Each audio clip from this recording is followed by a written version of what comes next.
Good noon, everybody. Welcome to today's Connecticut League of Museums program on May Day, Emergency Preparedness Basics. I'm Amherst Williams. I'm the Executive Director of the Connecticut League of Museums, and I am so pleased to be joined by some colleagues from around the state today. First, I'll introduce our Membership and Programs Manager, Emily Collins, who will be manning the recording, sending the follow-up email, and helping us manage the Q&A in the chat. We are joined today, in addition to our two presenters, who are Kathy Carwell-Varda, who's the Director of Conservation Connection, and Tara Kennedy, who's the Head of Preventive Conservation at the Yale University Libraries, two founding members of Connecticut's Coordinated Statewide Emergency Preparedness Team, also known as COSTEP CT. But we also have with us a number of other folks from the State Library. We have Liz Shapiro from DECD, and a number of folks from around the state, Scott Wands from Connecticut Humanities, who've been involved in emergency preparedness work. So in addition to our two presenters today, I just want you to know that there are others in the room. Lizette Pelletier, our state archivist, Damon, also from the State Library, who have great experience in this. So what we'd like to do today, Tara and Kathy have prepared a presentation. Unfortunately, Kathy's had a bit of a sinus infection, and so Tara's going to do most of the talking, but Kathy will come back on for Q&A at the end. So if you have any questions as we go, please feel free to use the chat feature to pop them in there, and Emily and I will keep an eye on those. Just a reminder to keep yourself muted so that we can hear our presenters, and we'll queue up your questions for the end. Thanks so much. I'm going to hand things over to Tara and Kathy, but mostly Tara right now. Thank you. Hello, everyone. Thank you for joining us during your lunch hour today. Today is May 1st, May Day. So I'll tell you a little bit about that. May Day is a significant day for us in emergency preparedness and response, and I'll explain why in just a little bit. And Amherst already told you who we are. It's Kathy and myself, and we're two of the founding members of COSTEP. So thank you for joining us. So let me tell you about what is MayDay. It was originally established in 2007. MayDay is a day for cultural institutions to participate in a day of national effort to protect collections from disasters. So in 2005, we had some pretty devastating hurricanes, especially Hurricane Katrina. And these really were a wake-up call to cultural institutions about the importance of disaster preparedness. So every year, organizations like COSTEP and the League encourage cultural institutions to set aside May 1st as the day to do something to prepare in case of a collections emergency. So doing just one thing, like coming to this presentation, will help your institution in case of a disaster. It can go, just doing one thing can go a really long way in preventing major losses in your collection or for your building. So you're doing something already today for May Day by being with us.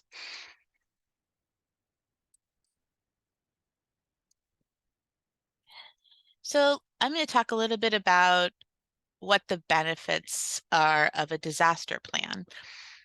So why do we have a disaster plan? Prevention and mitigation is really important about knowing your buildings and grounds, inspecting and checking around to see if there are issues that might be a disaster waiting to happen. So part of the disaster planning is looking for these things. Simple things like being able to discover a small leak in the roof or a blocked roof gutter as part of your mitigation and your prevention is really important in order to benefit. Oh, thank you. I was like, something's happening.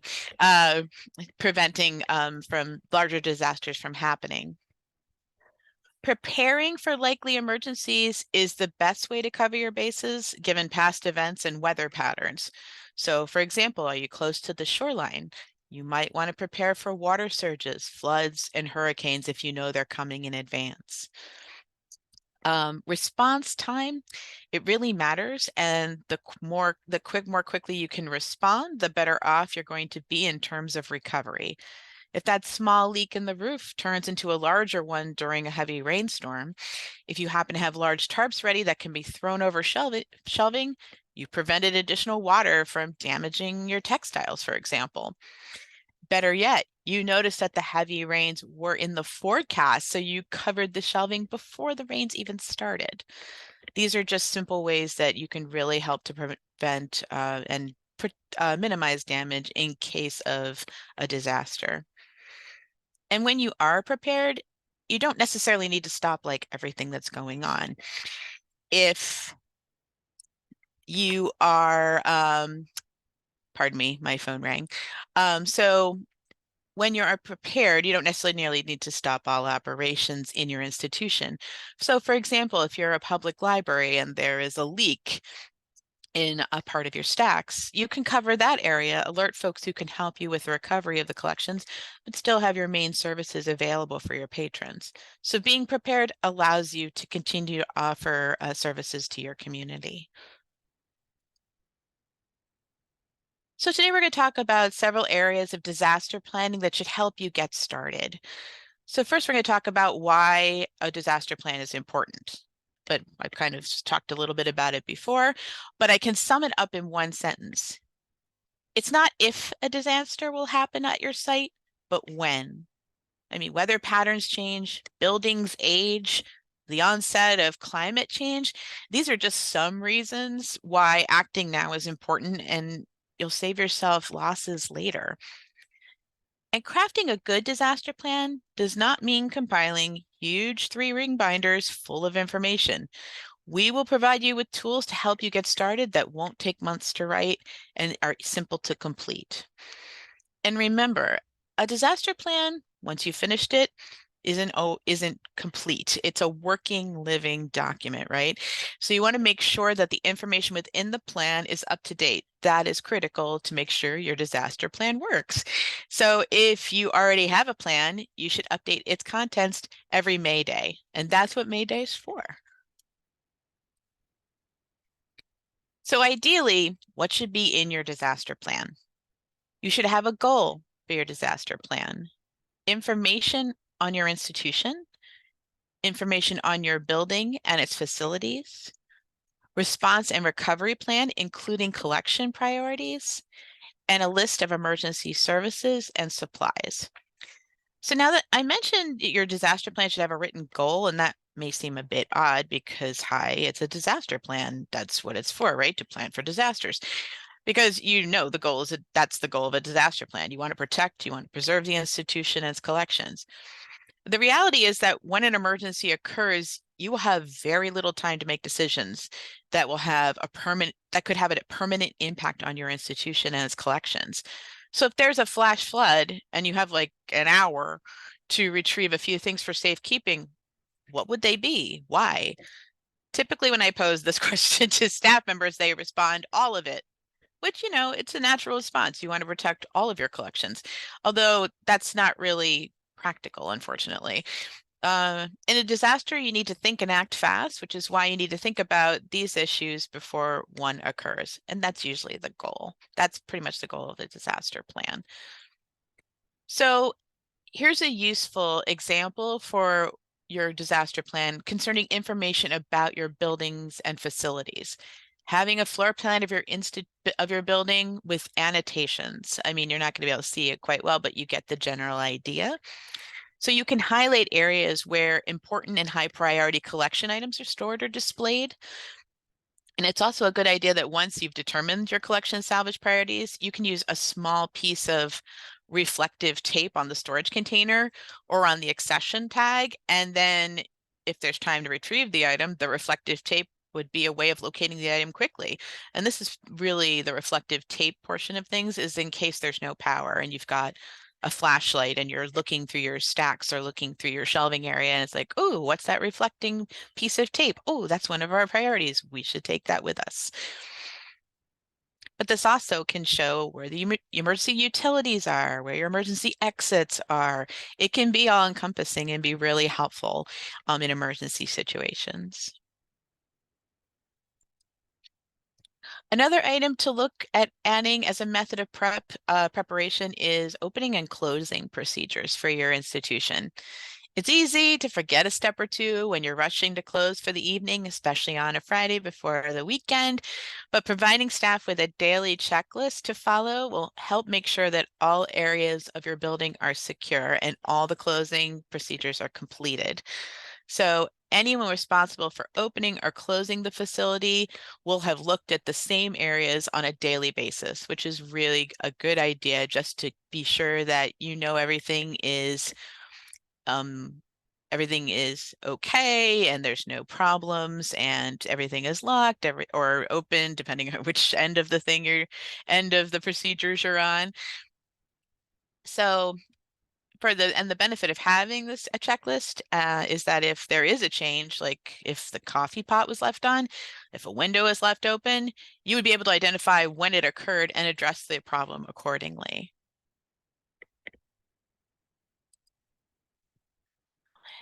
Now, one of the hardest steps in planning for responding to a disaster is setting collection priorities. Believe me, I know, because I work in a very large institution where we have a lot of collections and a lot of different constituents and a lot of different people who do collecting. So it's really easily the hardest part. But it's also one of the most important. So when an emergency occurs, there may be very little time to decide which collections that you're going to save. And at that moment, you don't want to waste your time arguing or deciding over what to salvage. You need to have it happen. And so if you create a priority list as part of your disaster plan, your institution will be able to concentrate its energies on rescuing the most important collection materials, and that's really what you want. So we're not going to go over each of these that are listed here, because honestly, we could talk about collections prioritization as an entire lecture. But just to give you an idea of some areas to consider when you're making a collections priority list, you want to think of use, like which collections are used most often by patrons and researchers. Uniqueness, this generally refers to items such as like archival documents, artwork, local history items. They're unique and irreplaceable.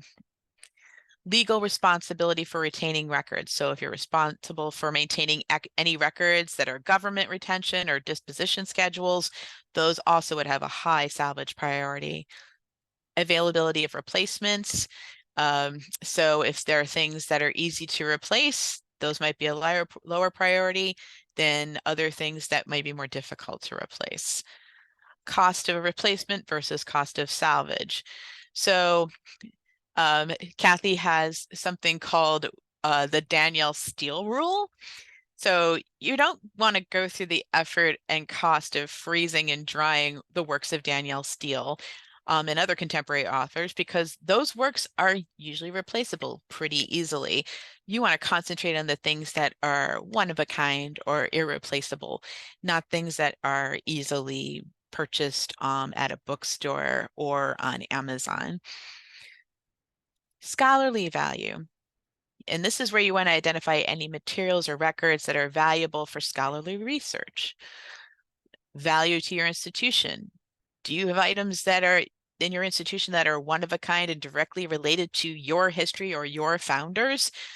Those could be high salvage priorities. Formats that are vulnerable to damage. So this would apply to items that need to be recovered quickly if they're to be salvaged successfully. So like textiles, photographic materials, CDs, things like that. If you rescue these quickly, they can be salvaged and returned to their original or near original condition if you respond in time.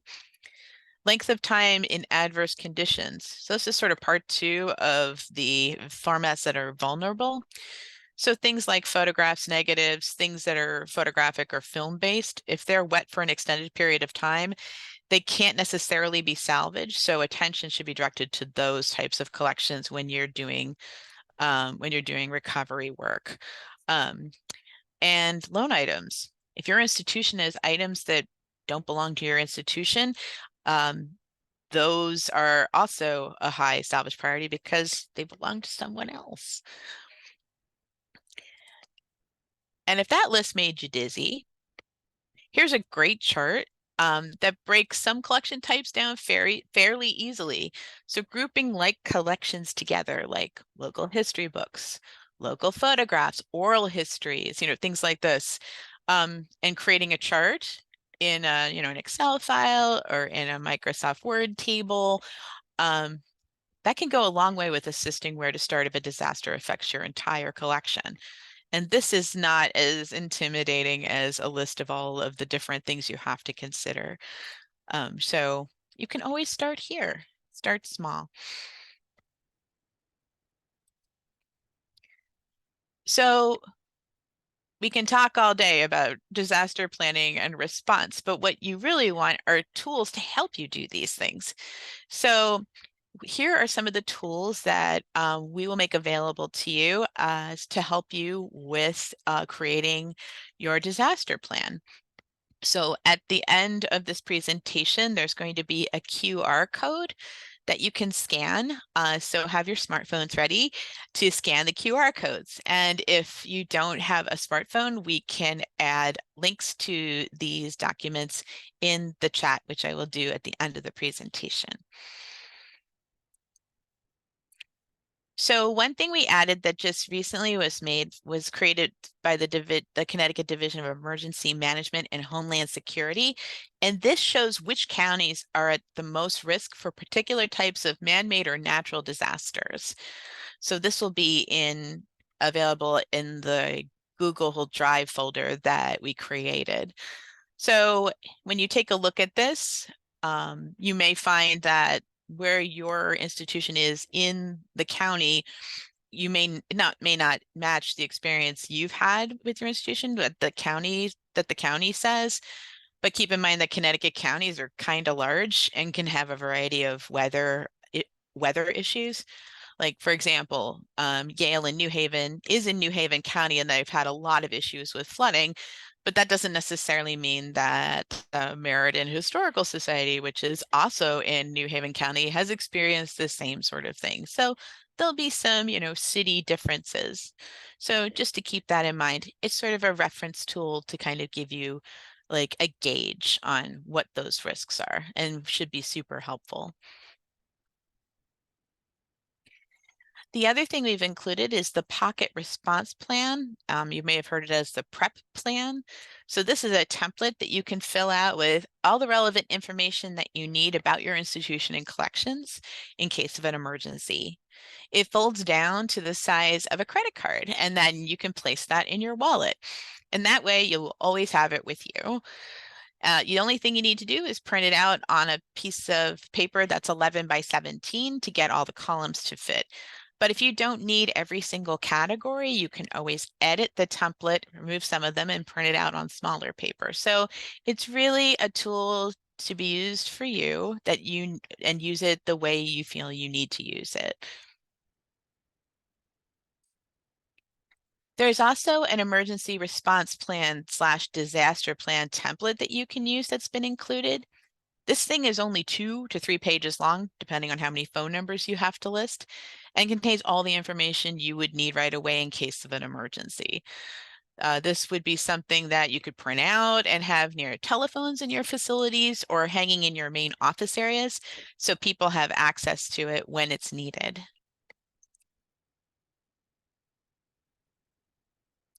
We've also included from the Northeast Document Conservation Center a checklist on what to do in response to a disaster, and sort of get you to think about and walk through the steps that might occur during a disaster.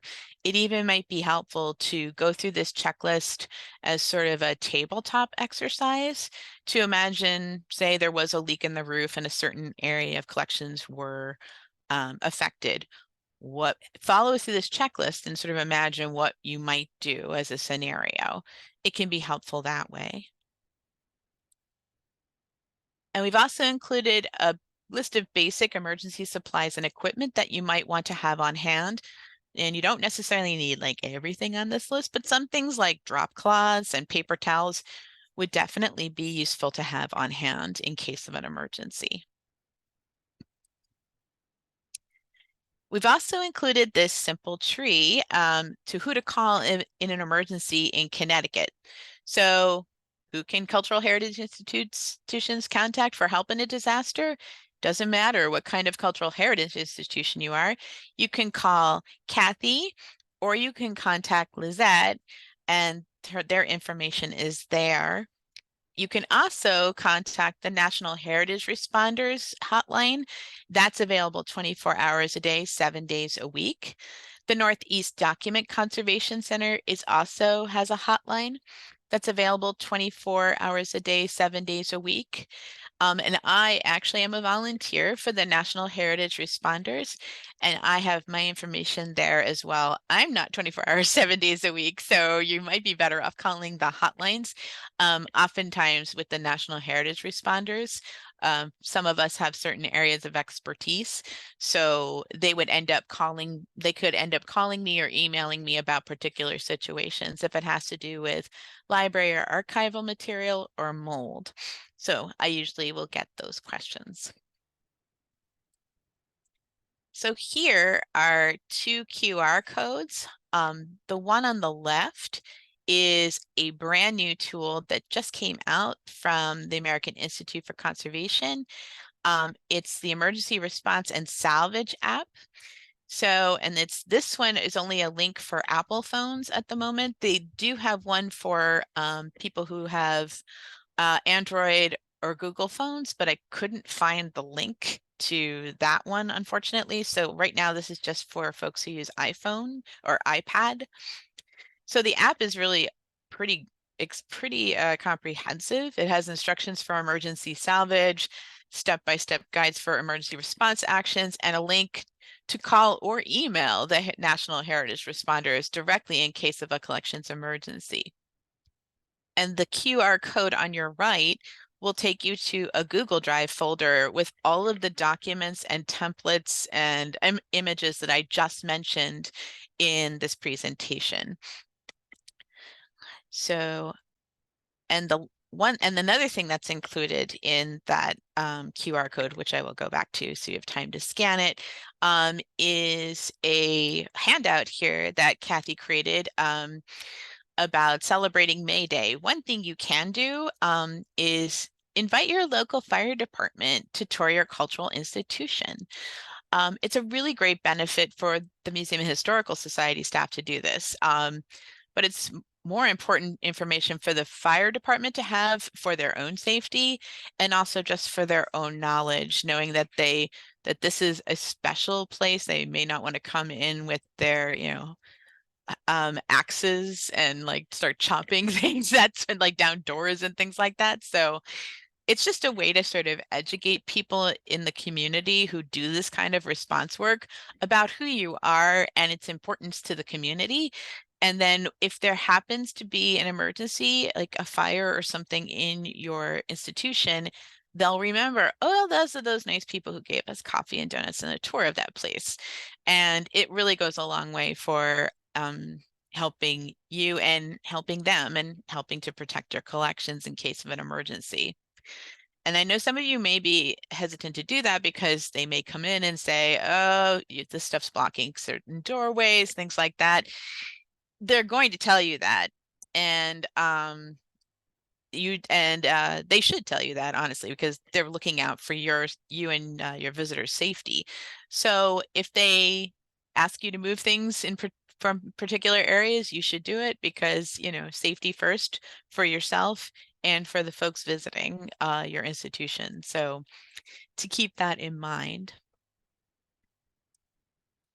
And I appreciate it. Thank you so much for having us. I'm going to go back to the QR codes in case people didn't have time to scan them. And I will also go grab the link to the Google Drive so you all can get to the documents that we have, the documents and the templates that we prepared for you. So if you have any questions, Kathy and I will be happy to answer them for you. And thank you very much. Yeah, great. Thank you so much. Yeah, if you could pop the link in the chat, This is certainly going to be in the follow-up email that we send is a link to all of these resources. I'm going to close out your screen share if you're Sure, good with that. sure. Um, and then we can certainly take questions. I haven't seen any come up in the chat yet, but I did want to thank you so much for all these great resources, Tara and Kathy. And I did want to underscore kind of the final note that Tara ended on, and that Lee is sort of echoing in the chat here, is that human life comes first here. I know that we all, as cultural heritage people, we care a lot about the collections that we steward. The buildings, the objects, the documents, they mean so much to us. But in an emergency, you want to make sure everybody is safe. And so human life comes first. And I think that's the most important thing to remember and keep at the top of your priority list. Like, we have to keep it in perspective. Kathy, I don't know if there's anything you want to jump on and highlight before we open up the floor. No, thank you. I'm going to try not to cough. That's why I've been muted this whole time. I keep having coffee fits from this virus I have. But I thank Tara. She did a fabulous job and really covered all the bases. All those documents that she listed and then shared with you at the end, do them all. Seriously, they don't take long to fill out. Each one is going to capture something a little different. So while you can have the pocket response plan in your wallet, in the glove compartment of your car, the pocket response plan is really your off-site document. Because believe me, you're rarely ever at your site when something happens and something goes wrong. That 2-3 page document that, looks like a great phone list, well, that should be in reception, in the director's office, in areas where staff and volunteers and board members know to look and know to find it. So it's thinking about where on-site and off-site you can have these resources. And among those resources is having copies of your tax exempt number, your board list, all of your nonprofit forms. If they're in the museum and you're not allowed in, once there's something happens, the fire department is now in control and they will tell you when you can get back on site. So if you need those records for any filings, whether it's with FEMA or anyone else, even to set up a GoFundMe or dealing with your bank for a line of credit, you have to have access. So just think about those things first and foremost. Have those first responders out, establish that relationship.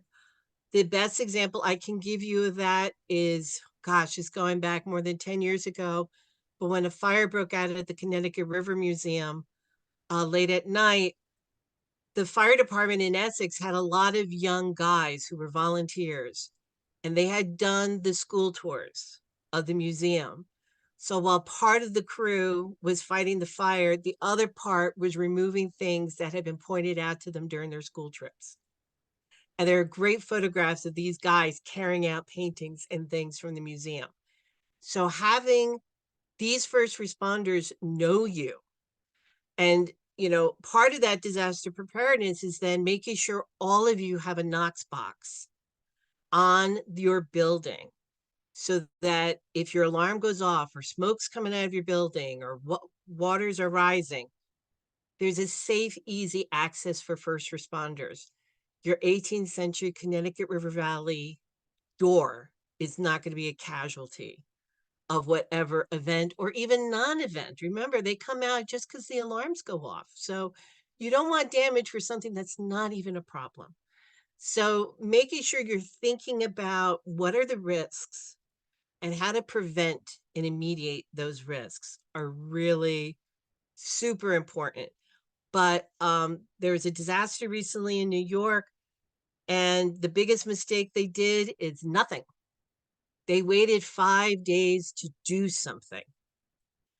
And that's the kind of thing that insurance companies want to know. Why'd you wait? What are you doing about this? Why do you think we should pay for it if you took this long to respond? So those 24/7 hotline numbers, really, you see something's wrong, you call the police and first responders, you activate your staff and volunteer and board members, and you call one of those conservation hotlines because they will help you set up and know who to contact. And it is an emotional and stressful event when something happens.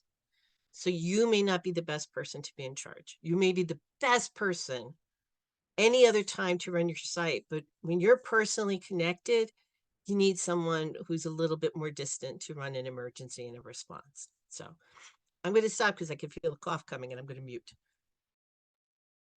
Thanks, Kathy. What a wonderful story about the River Museum, and really about the impact that, even those school tours are having generations hence, that these are experiences that really last and make an impact. We have a question from Samuel in the chat. Do you know if Rhode Island has anything similar to Connecticut's composite county hazard ranking? Or where, if you were to try and investigate that question, where would you suggest that he go for state of Rhode Island? They used to have a COSTEP I bought, but it's been a very long time since I've seen anything. Lizette, do you know? Well, I do know this came from, let me find the image.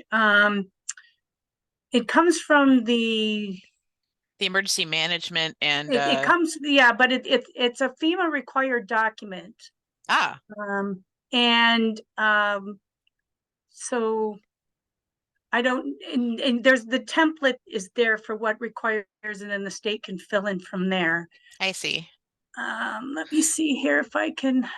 So you may try to, Samuel, I might try looking on the Rhode Island government website to see what they have for emergency management. Yeah, excuse me, Tara, it's the Natural Hazard Mitigation Plan for the state. So look and see if Rhode Island has a natural disaster mitigation plan, and see if they have some kind of chart there. Cool.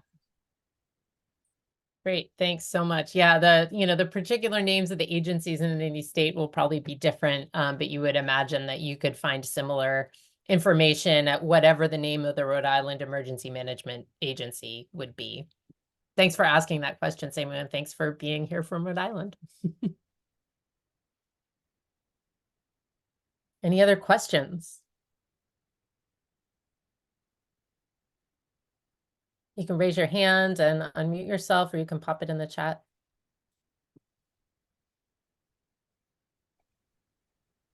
I'm fascinated by the really amazing camera that the Salisbury Association has going on. Okay, it looks like we've got two here. Roger, why don't you go first, and then we'll take Diana's question. Roger, can you unmute yourself? There you go. Yeah.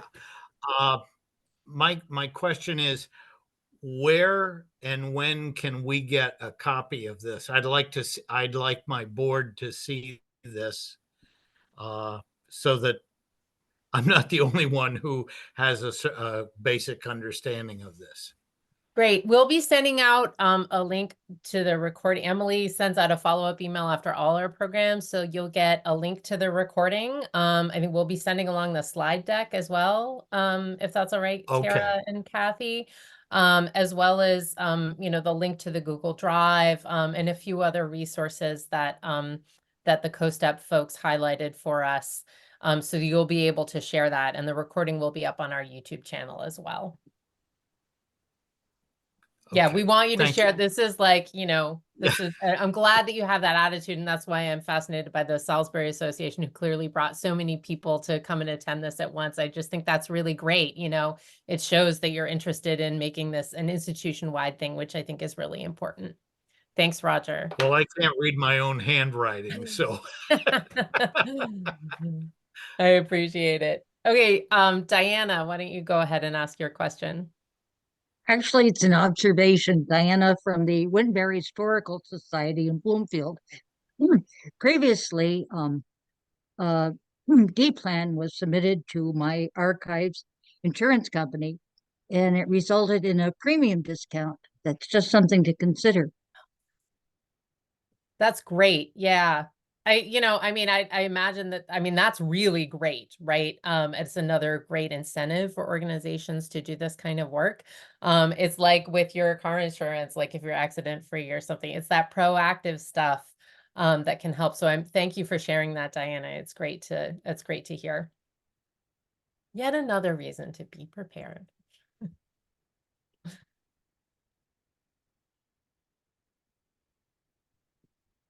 Any other questions?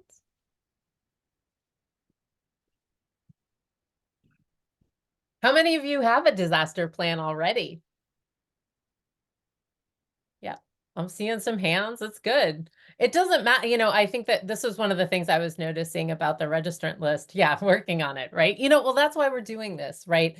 Every organization, whether you have one or not, whether you're making it for the first time or you're revisiting the one that you have, this is an ongoing process. So whatever the size or, sort of sophistication of your institution, this is for everyone. Everyone needs to be doing this work and revisiting it on a regular basis. And one of the things that I think we were really excited about was sort of getting the COSTEP team back together. The conversation that we had to plan this generated all kinds of ideas. What can we do going forward to support museums and cultural institutions?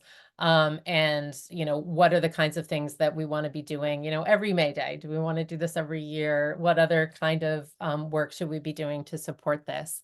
And I think, Sam has a question in the chat again, how often should the plan be reviewed? And that's the point of May Day, is to at least have one day a year where you go back and revisit it. And Lizette's question is good. But if, presumably if you can revisit it more often, that's great, but certainly once a year is good. Other questions? Or I know that we have a bunch of COSTEP folks here. So if there's anything that you want to add, or folks who've been involved in this work, we've got Liz, we've got Lizette. I know Damon was here, Scott, other folks who have contributed to these conversations. Well, if anyone on the call is interested in being part of COSTEP, they can email any one of us. We used to meet every couple of months, and then people retired and moved on, and COVID happened and stuff. And so we're trying to get back and active. And now with technology, we can do hybrid meetings and stuff. So, excuse me, if you are interested in being part of the group, you have an interest in disaster preparedness and want to contribute, just email Kathy or myself or Amaris, and we'll put you on the, or Tara, we'll put you on the email list. So.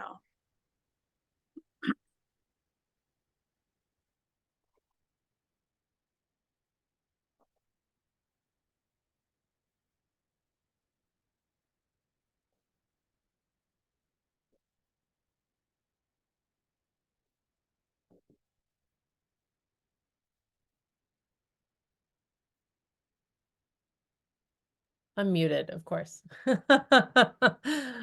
Susan says, thanks for making this seem not such an overwhelming task. I think that's the thing, right? The best disaster plan is one that exists rather than one that, is so huge that you can never get it started.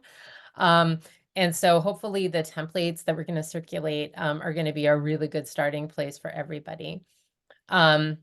Oh, great question here from Anne. So after we do this paperwork, we fill out all the templates. Is there more that we need? I think this goes back to Samuel's question about okay, so you do this 2024. We fill out all of Tara's templates and we get our staff set up with all of the basics, okay? But what else might we want to do? What are some other things that we might want to do as a part of that annual review? I know, Kathy, you had said something in the chat about thinking about other mitigation things. So does anyone from the group have any suggestions about what more might you want to do? You've invited the fire department. You've done all the templates. What's next? So good things to think about at that point that really aren't covered in these documents is having a real honest to honest conversation among staff or volunteers or board members. whoever is the president of your board or the director of your institution, as I mentioned before, probably isn't the person who should lead the disaster oversight. They're not responsible for the mitigation and recovery, but there's someone that needs to be in charge of the oversight. And I've seen so many times just how emotional this is. So I've often been a person that's been brought in. I know Tara's done it. So many of us have come in and just been that outside pair of eyes, that outside voice to kind of help shepherd through those early stages. A great activity that I've done throughout Connecticut and other parts and is getting, maybe Scott would and the humanities would pay for a quick grant that would help you bring tabletop models of different types of disaster scenarios to your location. One of the things that we're seeing with climate change is a lot wetter weather systems in the New England and in Connecticut. So we're dealing with flooding a lot more than we used to. Look at, she's showing, well, I can't even read on the screen what you're holding up, but, oh yeah. Good things, you know, how to tabletop exercises. This is a great way, and I've even done it through webinars where, all right, so something happens just as you're about to shut down. Everybody wants to leave. So how are you going to handle? Who's responsible for responding? And just to be clear, because I don't think we really said it too much, the kind of disasters we're talking about is not like human injury, a terrorist coming on site. You know, there's a lot of different things that we deal with in our modern world. We're really talking about both natural events, but man-made things, you know, something that happens, unfortunately, to libraries, and why a lot of libraries got rid of their internal book drops is because firebombs would be dropped into the book drops, okay? So it's the kind of thing is like, if you've heard that happening at libraries in your area, close your lockbox, your Dropbox for book returns for when you're closed and put an external one. Easy risk mitigation, but it's seeing a problem, acting on the problem, solving the problem, moving on to the next one. But doing those risk assessments, tackling those, bringing people in to walk your staff through tabletop models, because that's the best way to start training staff on how to respond to a disaster so that people don't think they're supposed to dive into the collection storage or the period rooms and grab a grandfather clock and run out with it. No, I'm an objects girl. I love objects. Human safety first. It's just, we will cry and we will be sad, and it happens in history and happened at Notre Dame and other places, but human life is paramount. So Tara, I'm gonna let you chime in so I can cough again.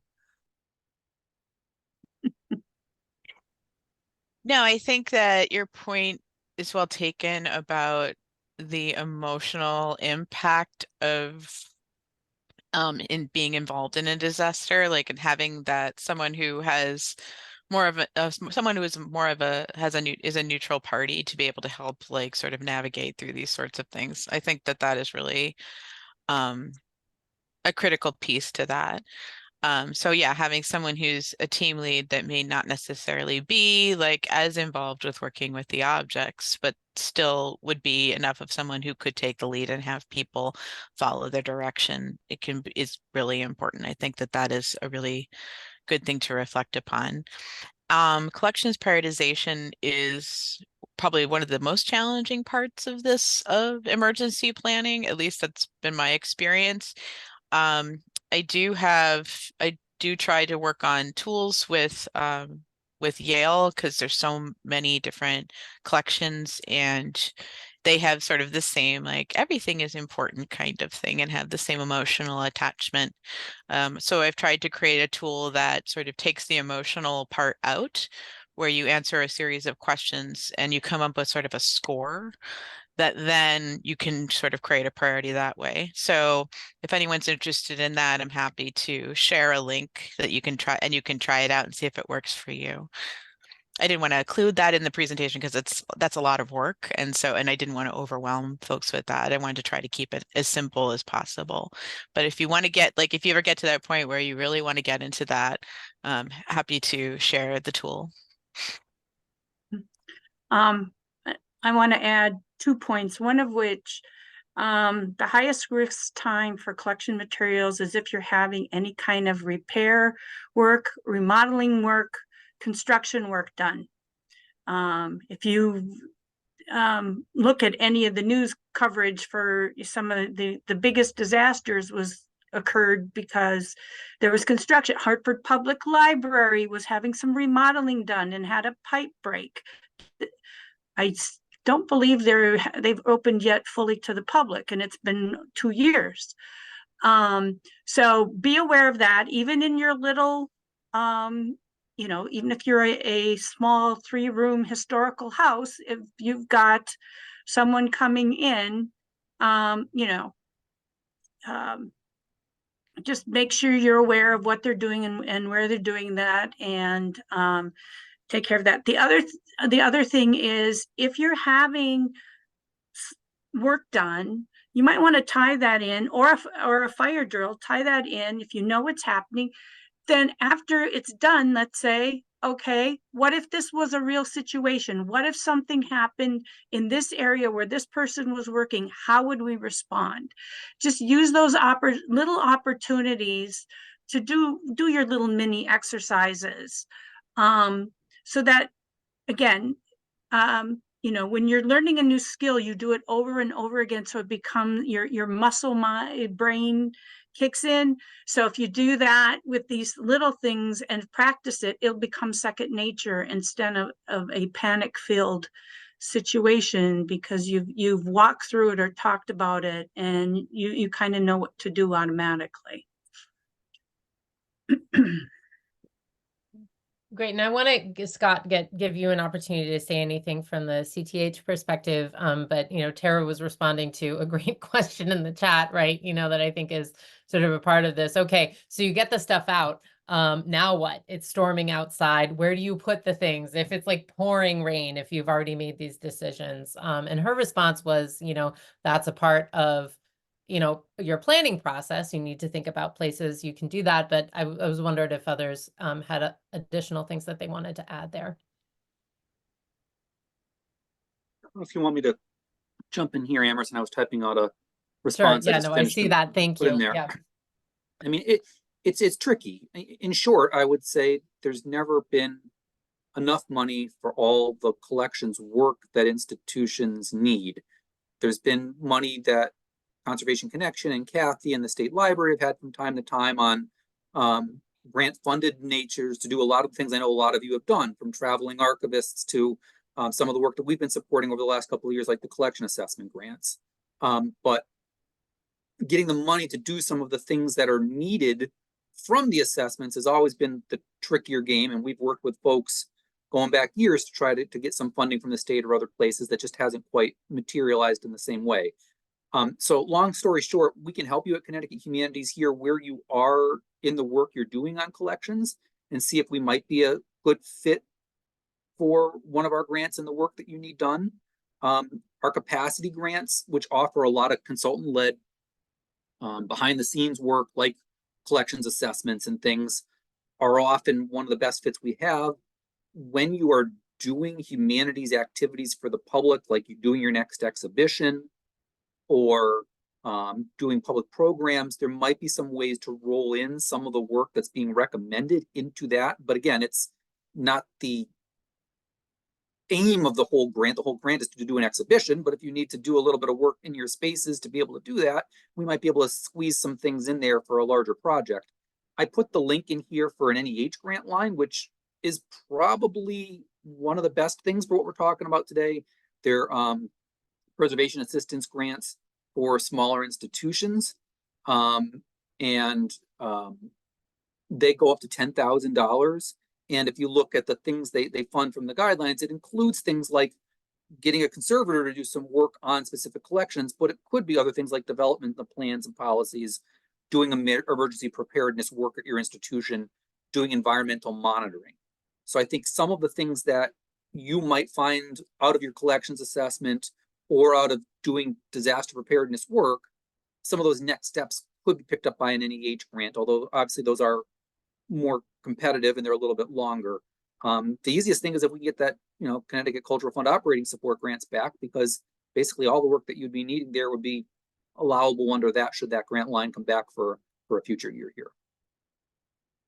Yeah, thanks for highlighting that NEH grant. I'll remind everyone that Connecticut Humanities and the League collaborated with the NEH last fall on a program series, and you can find these recordings on our YouTube channel that have information both about the process of applying for an NEH grant and then identifying several of their grant lines, including the ones Scott and Tara were mentioning, that are particularly well suited for smaller institutions who have kind of like don't have a grants writing department, right? So you can refer back to those as well. So thanks for putting those dates in the chat as well, Tara. I know that with climate change and sea level rise and concerns about more severe weather events, there are organizations around the state that have been trying to do mitigation. I know that the Shoreline Trolley Museum has gotten some grants from FEMA to basically move, because they're right, basically in a salt marsh and right along the shoreline. They knew that, that they were experiencing flooding events so much more frequently. We're going to have to move their collections, which is like rolling stock, right, to a different building. So I know that there are organizations out there that have worked with different agencies to fund some of this kind of work as we think about, what the world is going to look like decades hence, and how we need to be thinking ahead in an era of climate change about stewarding our collections in the long term. This has been a really fabulous conversation. Does anyone have any final comments or questions that they want to add?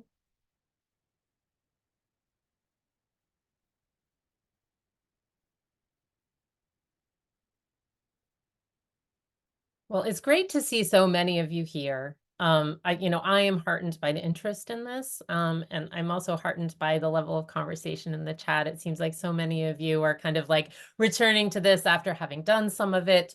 I know that many of you are just getting started, but again, the folks from COSTEP, the League, Connecticut Humanities, State of Connecticut, we're all here to help.